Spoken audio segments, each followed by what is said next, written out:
성령이 곧 예수를 광야로 몰아내신지라. 광야에서 40일을 계시면서 사탄에게 시험을 받으시며 들짐승과 함께 계시니 천사들이 수종들더라. 요한이 잡힌 후 예수께서 갈릴리에 오셔서 하나님의 복음을 전파하여 이르시되 때가 찼고 하나님의 나라가 가까이 왔으니 회개하고 복음을 믿으라 하시더라. 사랑하는 성도 여러분, 우리가 살아가는 이 세상은요, 우리가 살기에 참 만만치 않은 곳입니다. 세상은요, 뭐라고 합니까? 전쟁터라고 하죠. 그런데 하나님의 말씀 성경은 뭐라고 합니까? 광야라고 해요. 그럼 광야가 어떤 곳입니까? 낮에는요, 햇빛이 너무 강해서 살이 다 탈 것 같아요. 그리고 밤에는 어떻습니까? 기온이 너무 떨어져서 뼛속까지 시린 곳이 바로 광야입니다. 마실 물도 없고요. 그리고 먹을 음식도 없습니다. 그리고 어디서 맹수가 튀어나올지 모르는 곳입니다. 예측이 불가능해요. 우리 인생하고 비슷하지 않습니까? 그래서 아마 여기 계신 분들 가운데서도 이런 말씀하시는 분 있으실 거예요. 목사님, 제 인생이 딱 그렇습니다. 사방이 막막해서 어디로 가야 할지 모르겠습니다. 라고 하신 분들 계실 겁니다. 예수님께서 요단강에서 세례를 받으셨어요. 하늘이 갈라지고 성령이 임하셔서 비둘기같이 임하셔서 너는 내 사랑하는 아들이다 라고 선포해 주셨습니다. 그러면요, 이게 어떤 뜻이냐면 사람으로 치면요, 가장 잘 나가는 순간, 최고의 전성기가 이제 시작됐다라는 뜻이기도 해요. 그런데 본문은요, 어떻게 시작합니까? 12절 보십시오. 성령이 곧 예수를 광야로 몰아내신지라 라고 되어 있습니다. 최고의 순간에서 가장 바닥으로 곤두박질 친 거나 다름이 없어요. 누구든지 사람은요, 인생 바닥 치면요, 자기 본 모습 다 나옵니다. 그리고 가장 인생의 밑바닥일 때, 그때 시험 당하기가 정말 쉬워요. 오늘 본문의 예수님은 40일 동안 처절한 광야의 시험을 통과하셨다라는 것을 알려주고 있습니다. 그리고 13절을 보시면요, 마가복음은 아주 충격적인 그런 내용을 알려주고 있어요. 우리가 같이 마가복음 1장 13절을 함께 읽어보실 수 있길 바랍니다. 읽습니다. 광야에서 40일을 계시면서 사탄에게 시험을 받으시며 짐승들과 함께 계시니 천사들이 수종들더라. 아멘. 우선은요, 우리가 지금까지 3주간 예수님께서 시험 당하신 것은 봤잖아요. 그리고 또 다음에 이 본문에서 뭘 얘기하는지 한번 보십시오. 들짐승과 함께 계시니 라는 이 말씀에 우리가 집중해 볼 수 있길 바랍니다. 아까도 말씀드린 것처럼 광야는요, 춥고 더운 것뿐만이 아니라 맹수가 우글거리고요, 독사나 전갈이 있는 곳입니다. 공포의 땅이에요. 그런데 지금 그 사나운 짐승들과 예수님께서 함께 계신다라는 겁니다. 그 사나운 짐승들이 예수님을 공격하지 않아요. 마치 집에서 기르는 강아지처럼, 양처럼 아주 순하게 예수님 곁에서 평화를 누리고 있다라는 겁니다. 이게 무슨 기적입니까? 단순히 예수님께서 맹수를 조련하셨다라는 게 아니에요. 이거는요, 어떤 의미를 가지고 있냐면 잃어버린 에덴이 회복이 되었다라는 뜻이기도 해요. 예수님께서 도대체 전쟁터와 같은 이런 상황에서 어떻게 뭘 하셨길래 그 광야가 에덴이 되었습니까? 오늘 우리는요, 예수님께서 광야에서 보여주신 이 질서에 대해서, 그리고 질서가 회복된 것에 대해서 관심을 기울여야 됩니다.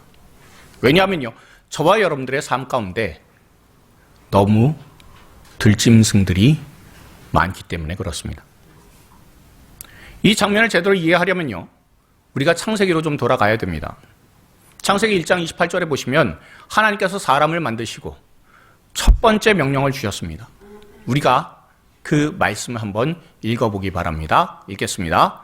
하나님이 그들에게 복을 주시며 하나님이 그들에게 이르시되 생육하고 번성하여 땅에 충만하라. 땅을 정복하라.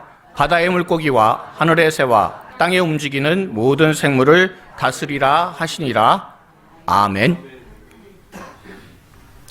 여기 나오는 다스림은요, 폭력이나 강압이 아닙니다. 아담은 세상을 돌보는 하나님의 대리 통치자였어요. 에덴에서 사람은 왕이었습니다. 짐승은 또한 친구였어요. 짐승이 인간을 해치는 일이 없었습니다. 그게 하나님의 질서였어요. 그런데 창세기 3장에 사람이 무슨 짓을 했습니까? 하나님처럼 되고자 하나님께서 금지하신 선악과를 먹었잖아요. 반역을 저질렀습니다. 그 결과가 무엇입니까? 땅이 저주를 받고 그리고 에덴은 닫혔습니다. 인간은 가시덤불이 자라나고 있는 광야로 쫓겨났어요. 그때부터요, 짐승은 더 이상 친구가 아니었습니다.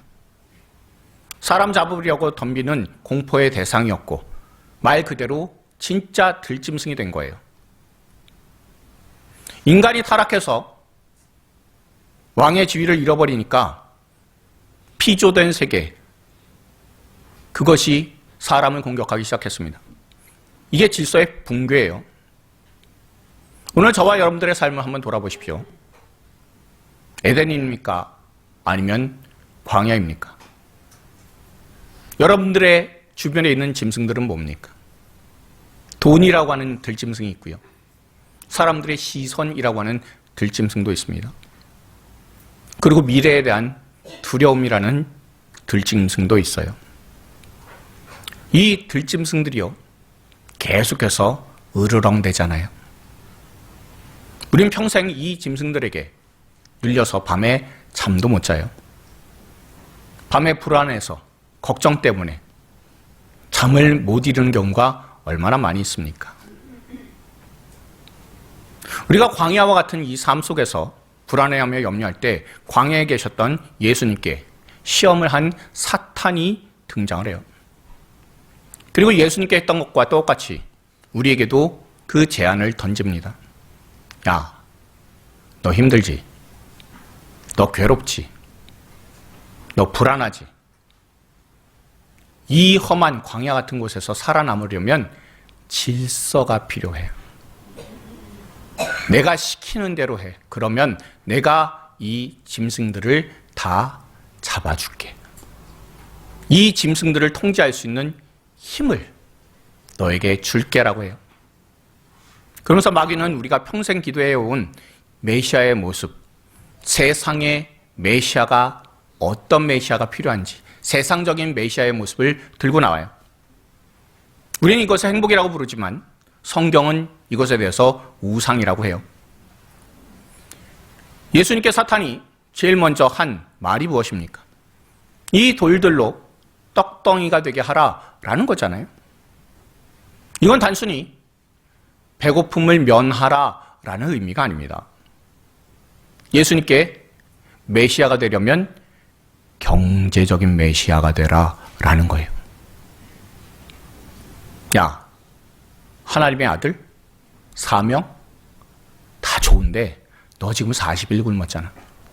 현실을 봐. 돈이 있어야 사람 구실도 하고 돈이 있어야 교회 가서 헌금도 좀 하고 대접받을 것 아니냐고. 일단 빵 문제부터, 돈 문제부터 해결해주는 왕이 되는 게 좋다고. 구원, 세상 모든 사람에게 있어서 구원이 뭐냐? 구원이란 복지 아니냐고. 복지라고. 돈이라고. 여러분, 이런 소리에 익숙하지 않으십니까? 우리가 매일 세상에서 듣는 얘기 아니에요? 우리 인생에 있어서 질서를 잡아줄 수 있는 게 뭐라고요? 돈이라고. 돈만 있으면 모든 게 다 해결된다고. 그렇게 마귀가 저와 여러분에게 계속해서 유혹하고 있지 않습니까? 근데 예수님께서는요, 경제적인 메시아가 되라 라는 유혹을 사람은 떡으로만 사는 존재가 아니라고, 사람은 돈으로만 사는 존재가 아니라고, 사람은 하나님의 말씀으로 사는 존재라고 그렇게 거절하셨습니다. 그러자 두 번째는요, 성전 꼭대기에서 뛰어내려라 라고 욕해요. 그러면 천사들이 받아줄 거라고, 사람들이 열광해 줄 거라고, 기적의 메시아가 되라고, 종교적인 쇼를 좀 보여줘서 사람들의 인기를 얻어야 된다라고 그렇게 이야기하는 겁니다. 하나님 믿는 티 좀 내보라고, 특별한 걸 보여주라고, 유명해져야 네 말빨이 먹히지 않겠냐고, 사람들에게 인정받고 남들이 알아줘야 그래야 뭘 해도 되는 것 아니냐고, 말씀을 이용해서라도 인기 얻으라고, 높은 데서 떨어져도 멀쩡할 것이라는 그 말씀 그대로 해보라고, 그러면 사람들이 다 너를 메시아로 인정해 줄 거라고. 세상 사람들이 여기에 목숨 다 걸고 있잖아요. 여러분들 잘 안 아시겠지만 틱톡이든 유튜브든 페이스북이든 SNS에 요즘에 거의 미쳐있다시피 하고 있지 않습니까? 이게 사람들로부터요, 인기 얻으려는 거예요. 인정 욕구예요.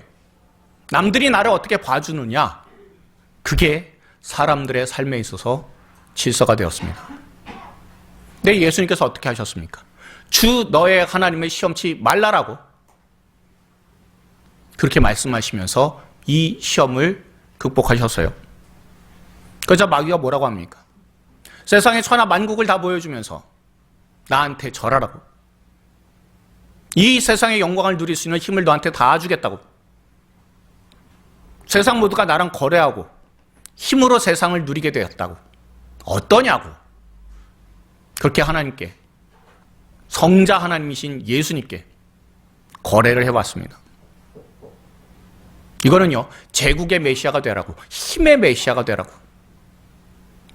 십자가, 고난, 그런 것 좀 미련하게 하지 말라고, 딱 눈 감고 세상이랑 타협하면 된다고, 거짓말도 좀 하고 뇌물도 좀 쓰고 줄도 좀 잘 서고 그래야지 힘을 가지게 된다고, 세상을 힘으로 찍어 눌러야만 그래야 질서 잡히는 것 아니겠냐고. 정말 강력한 유혹 아닙니까? 여러분, 우리가 한번 솔직해져 볼 수 있길 바랍니다. 저와 여러분들이 원하는 예수님은 어떤 예수님입니까? 돈 많은 예수님, 인기 많은 예수님, 힘센 예수님, 그런 예수님을 원하지 않습니까? 우리는 그런 메시아를 원해서 교회에 나옵니다. 주님, 내 돌을 금으로 좀 바꿔주십시오. 주님, 다른 사람에게 인정받게 하여 주시옵소서. 주님, 내게 다른 사람을 납작하게 만들 수 있는 힘을 허락하여 주시옵소서. 이게 저와 여러분의 기도의 제목이 되어 있지는 않습니까? 저도 솔직히요, 종종 이 기도해요. 하나님, 다음 달에 행사가 큰 게 하나 있는데 재정이 좀 넉넉하게 해주십시오. 하나님, 우리 교회에서 올리고 있는 이 설교 동영상 유튜브에 올릴 때 조회수가 많게 좀 해주십시오. 하나님, 교인 수가 늘어나서 그래서 저도 좀 목에 힘 좀 주고 다니는 그런 힘 있는 목사 되게 해주십시오. 근데 자주는 안 해요. 가끔 합니다. 근데 예수님 보십시오. 단호하게 NO라고 거절하셨잖아요. 예수님 능력이 없어서 안 하신 게 아니에요. 그거는 하나님께서 주신 질서가 아니기 때문에 그렇습니다. 우리가 다 같이 요한일서 2장 16절을 읽어보는데 세상 질서가 어떤 것인지 아주 확실하게 알려주는 말씀이에요. 우리가 같이 한번 읽어보시길 바랍니다. 읽겠습니다. 이는 세상에 있는 모든 것이 육신의 정욕과 안목의 정욕과 이생의 사랑이니 다 아버지께로부터 온 것이 아니요 세상으로부터 온 것이라. 아멘. 여러분, 이 말씀 적용해서 예수님의 시험에 한번 대비해 보실 수 있길 바랍니다. 돌을 떡으로 만드는 거예요. 육신의 정욕이에요. 성전에서 뛰어내려서 사람들한테 그 눈에 아주 인기 있게 되는 거예요. 안목의 정욕이잖아요. 그리고 이 세상에 모든 권력을 가지게 된 거, 이것만큼 세상에, 이생에 자랑이 어디 있습니까? 근데 이거는요, 아버지께로부터 온 게 아니다라고 말씀하시는 거예요. 세상으로부터 온 것은 가짜 질서다라고 말씀하시는 겁니다. 이것을 잡는 순간에 우리는 질서를 잡는 게 아니라 마귀의 종이 된다라는 것을 기억하십시오. 그래서 예수님께서 거절하셨습니다. 사람이 떡으로만 살 게 아니다. 주 너의 하나님을 시험하지 말라. 오직 하나님께만 경배하라. 예수님은 세상이 숭배하는 돈과 인기와 힘에 대해서 그 유혹을 철저하게 말씀으로 끊어내신 겁니다. 예수님께서 이 세상의 욕망을 거절하시니까 어떤 일이 일어납니까? 그게 우리가 읽었었던 13절에 들짐승과 함께 계시니라는 거예요. 들짐승들이 사납게 으르렁거리고 몰아치는 것 같아도 질서가 잡히게 되니까요. 거기에서 비로소 광야가 에덴이 되는 놀라운 역사가 일어났습니다. 사탄은 떠나가고 들짐승들은 더 이상 위협이 되지 않는 겁니다. 공포의 대상이던 들짐승들이요, 에덴의 친구로 돌아오게 되었습니다. 성도 여러분, 이 장면에서 우리가 정말 중요한 진리를 깨달아야 돼요. 광야가 에덴 동산으로 바뀐 건 아닙니다. 예수님이 승리를 하셨지만 허허벌판이고 찬바람 쌩쌩 불고 뜨겁고 그리고 돌들 굴러다니는 그런 황무지 그대로예요. 환경은 바뀌지 않았습니다. 그런데 뭐가 바뀌었습니까? 광야의 왕인, 주인이 바뀌셨잖아요. 첫 번째 사람, 아담은요, 아주 풍족한 가운데서 하나님의 말씀을 어기고 그리고 결국엔 쫓겨나서 짐승에게 도망다니는 신세가 됐지만, 두 번째 아담이신 예수 그리스도는 척박한 광야에서 돈의 메시아, 인기의 메시아, 힘의 메시아 다 거절하시고 짐승을 다스리시는 진짜 왕으로서 복귀해 주셨습니다. 왕이 올바로 서게 되니까요, 그 지옥 같은 무질서의 광야가 질서 있는 곳이 되잖아요. 저와 여러분의 삶이 왜 이렇게 혼란스럽습니까? 왜 여전히 돈이라는, 인기라는, 힘이라는 들짐승들에게 쫓겨다닙니까? 환경이 나빠서 아니에요.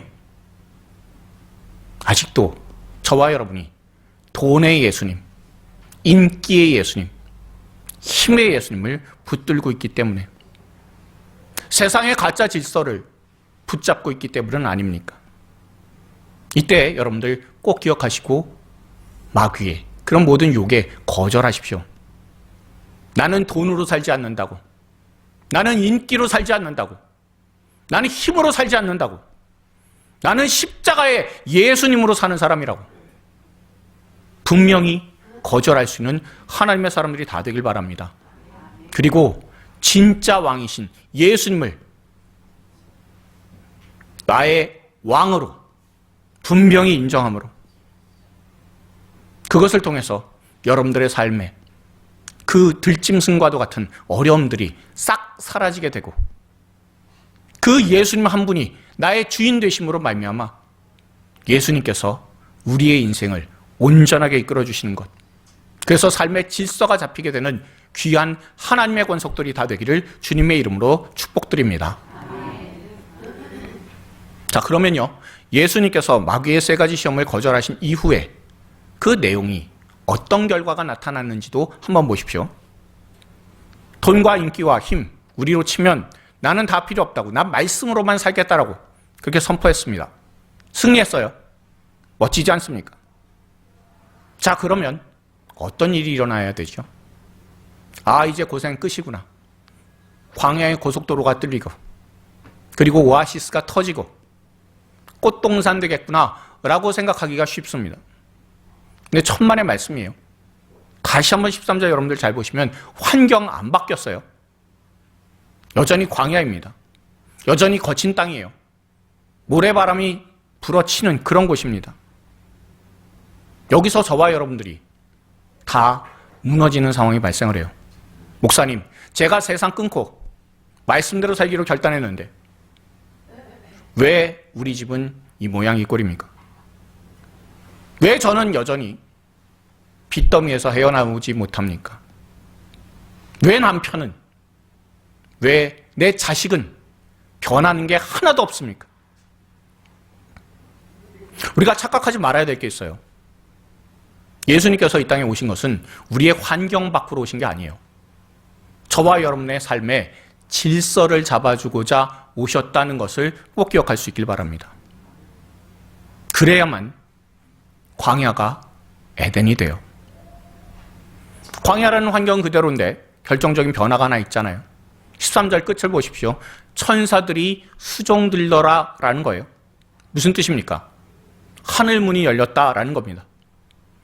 아담이 범죄하고 나서요, 굳게 닫혔던 그 하늘 문이요, 예수님이 그 광야에서 세상 힘이 의지하지 않고 오직 하나님께만 예배하니까 다시 뚫렸다라는 겁니다. 예수님께서 칼을 휘둘러서 마귀에게 승리하셨습니까? 아니잖아요. 다만 하나님만 경배하라고, 오직 하나님 아버지께만 예배함으로 말미암아 승리하셨습니다. 그렇게 되므로 하늘의 질서가 땅으로 연결이 되었다라는 거예요. 여러분, 깊은 바다에 들어가고 있는 심해 잠수부를 한번 생각해 보십시오. 수백 미터 들어가잖아요. 그런데 거기는요, 죽음의 장소입니다. 캄캄하고요, 상어가 돌아다니는 광야 같은 곳이에요. 그런데 그 잠수부가 거기서 어떻게 살아나갑니까? 바닷물 다 퍼내서, 그래서 환경 바꿔서 살아나갑니까? 아니잖아요. 상어 다 때려 잡아가지고 그래서 살아납니까? 아니잖아요. 오직 심해 잠수부의 생명은요, 어디에 있습니까? 연결에 있어요. 물밖에 배에서 내려오는 공기 호스만 있으면요, 그 엄청난 수압 속에서도 숨을 쉬고 평안히 자신의 일을 할 수 있게 됩니다. 지금 예수님의 모습이 딱 이렇습니다. 광야의 시험과 유혹이라는 그런 압력은 여전합니다. 들짐승들도 곁에 있어요. 하지만 예배를 통해서 하늘의 하나님과 연결이 되니까요, 그 연결줄을 타고 천사가 내려와서 예수님께 수종들게 되잖아요. 그러니까 환경은 지옥인데 예수님께서는 거기서 에덴을 누리시고 계십니다. 이게 예수님께서 광야 가운데 마귀의 시험을 이기고 실제로 삶을 살아내시는 모습이에요. 여러분, 이 원리를 알았던 사람이 구약에도 한 명 있어요. 여럿 있는데 그 중에 한 명 소개할게요. 다윗이에요. 우리가 잘 알고 있는 다윗의 시편 23편을요, 그 중에 4절과 5절을요, 우리가 세 번역으로 한번 읽어보도록 할게요. 읽겠습니다. 내가 비록 죽음의 그늘 골짜기로 다닐지라도 주님께서 나와 함께 계셔 주시고 주님의 막대기와 지팡이로 나를 보살펴 주시니 내게는 두려움이 없습니다. 주님께서는 내 원수들이 보는 앞에서 내게 잔치상을 차려주시고 내 머리에 기름을 부으시어 나를 귀한 손님으로 맞아주시니 내 자리 넘칩니다. 아멘. 다윗의 환경 한번 보십시오. 어떻습니까? 죽음의 그늘 골짜기입니다. 광야예요. 그리고 이제 막 죽음의 골짜기를 통과했는데 이제 누가 보여요? 원수들이 보입니다. 눈앞에 쫙 깔려 있어요. 큰 위험 막 통과했으면 그러면 이제 끝이다 싶은데 최악의 상황이 닥쳤습니다. 자신을 잡아 죽이려고 하는 원수들이 눈앞에 펼쳐져 있는 거예요. 그런데 다윗이 뭐라고 합니까? 하나님, 이 죽음의 그늘 골짜기 좀 없어주세요. 하나님, 저 꼴 보기 싫은 원수들 다 좀 쫓아내주세요. 이렇게 기도 안 하잖아요. 오히려 원수 앞에서 뭐라고 합니까?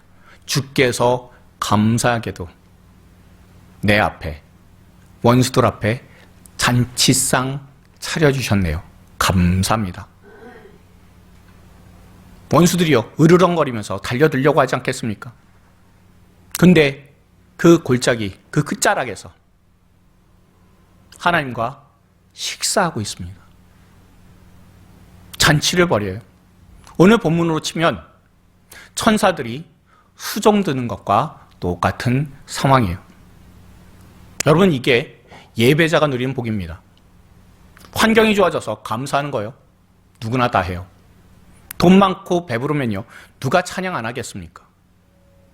사람들에게 인정받고 힘을 가지고 있으면 하나님께 영광 돌리는 신용이요, 다 할 수 있어요.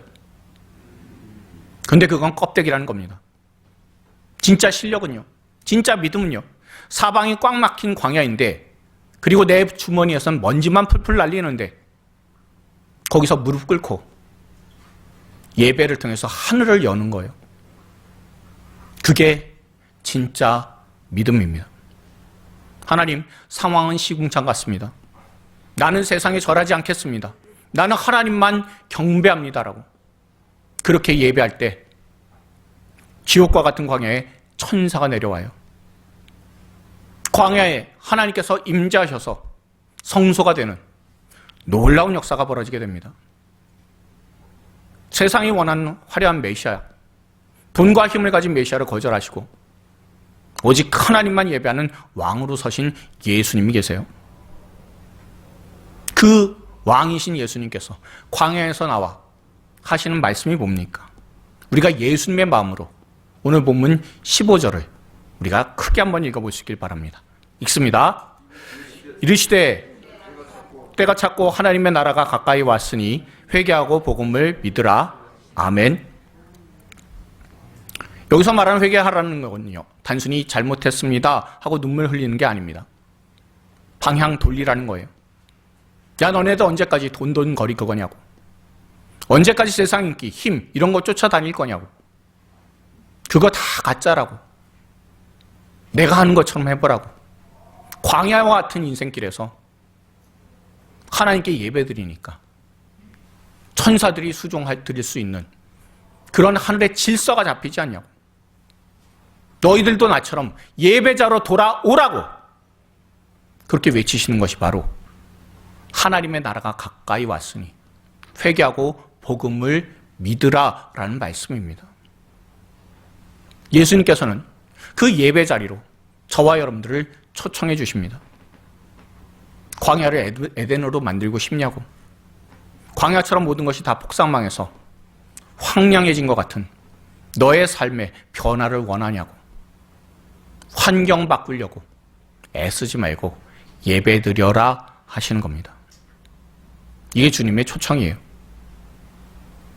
우리가요, 분명한 한 가지 사실을 오늘 본문을 통해서 볼 수 있어요. 광야가 에덴이 되는 이유는요, 환경이 바뀌어서가 아닙니다.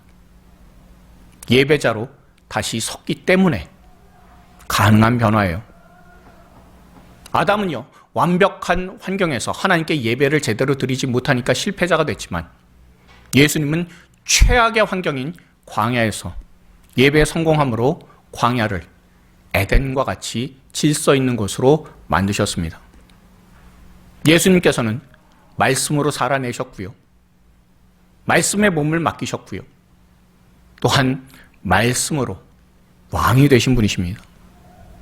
그래서 예배를 회복하시고 참된 예배자를 통해 주님께서 영광 받아주심을 우리에게 오늘 말씀 통해서 알려주십니다.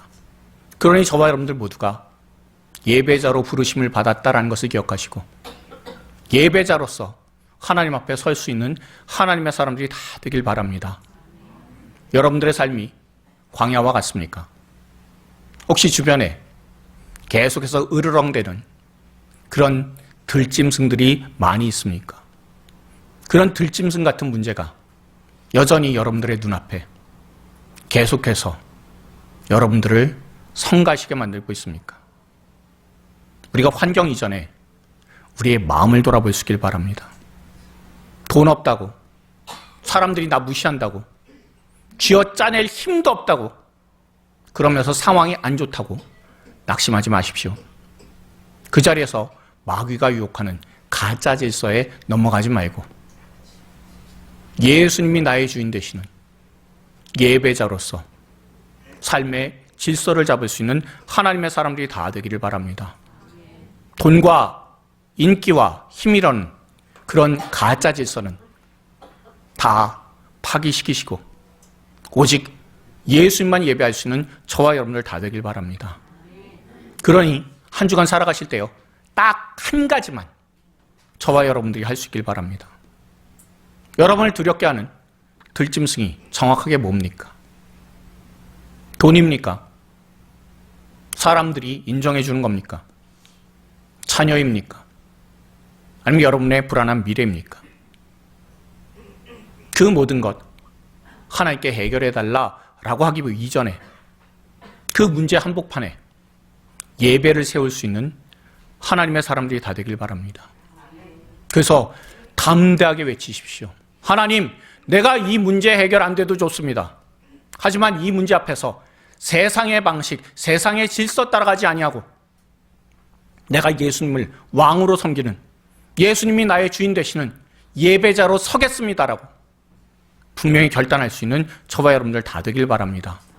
그래서 여러분들의 삶에 예배의 시간을 딱 한 번이라도 늘릴 수 있길 바랍니다. 주일날 이렇게 나오셨으면 내가 예배 시간 이번 주는 한 번 더 늘린다라고 다짐해 보십시오. 내가 수요 예배 이번 주에는 한 번 더 나올 거야. 내가 새벽 예배만큼은 내가 한 번은 더 나올 거야 라고. 그렇게 예배를 통해서 삶의 질서를 회복할 수 있는 저와 여러분들 다 되길 바랍니다. 그렇게 결단했을 때 저와 여러분들의 삶은 하나님께서 연결시켜 주셔서 하늘의 방식으로 살아갈 수 있도록, 온전한 예배자로 계속해서 하나님 앞에 살아갈 수 있도록 선하게 인도해 주시게 될 겁니다. 예수님께서요, 십자가에서 죽으시고 부활하심으로 죽음이라는 가짜 질서가 생명이라는 진짜 질서로 바꿔주셨다는 것을 꼭 기억하고 예배를 통해 여러분들의 삶에 질서가 잡히게 되고 그 질서를 통해서 세상의 모든 유혹들, 그리고 들짐승과 같은 그런 악한 소리와 소문들, 그리고 내 마음에 들리는 으르렁거리는 저와 여러분들을 힘들게 만드는 그런 들짐승의 그런 모든 소리들 다 끊어내고 하나님의 말씀만 온전히 서게 되는, 하나님의 말씀만 더 온전히 들리는 그런 귀한 한 주간 되어서 하나님께 영광 올려드릴 수 있는 하나님의 백성들이 다 되기를 주님의 이름으로 축원드립니다. 우리 주변에 계신 분들한테 이렇게 권면해 주십시오. 예배로 삶을 회복합시다. 자, 한 번 더요. 예배로 질서를 회복합시다. 자, 한 번 더 하겠습니다. 항상 진실한 예배자가 되세요. 네, 그 예배자로서 한 주간 승리하실 수 있는 하나님의 사람들, 예배자로 광야와 같은 우리의 삶을 질서 잡힌 에덴으로 회복할 수 있는 하나님의 사람들이 다 되기를 주님의 이름으로 축원드립니다.